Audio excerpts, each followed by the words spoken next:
प्रत्येक मंदिर जदि आप जीवे देखिए भजनर आनंद जो माने भक्त जाइछन्ति से माने नउछन्ति घर मानक मध्य भजन चली ताहले ए भजनर महत्व कौन अच्छी भजन माने कौन कहीं आज नूतन वर्षर 2026 आरंभ ही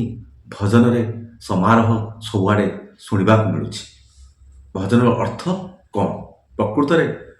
भजन अर्थ होउछि भरे भक्ति जरे जात हुए नरे निर्माण करने से भजन प्रायतः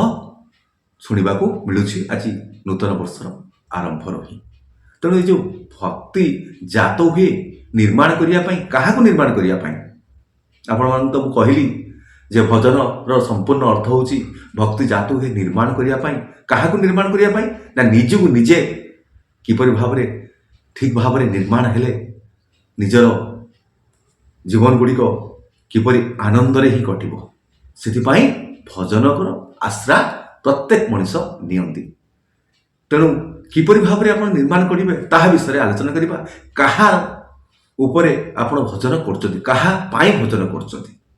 कहा नाम धरी भजन करछथि एटा ही प्रकृत मूल्यवान कथा जे कि भजन जदि परमात्मा नाम धरी आपण करुथुवे ताल ही निश्चित भाव में आपण आनंद पाइबे ताहार तिले मात्र संदेह नाही। काहेकि ना भक्ति जात हुए निर्माण करने जो कहली भजन संपूर्ण अर्थ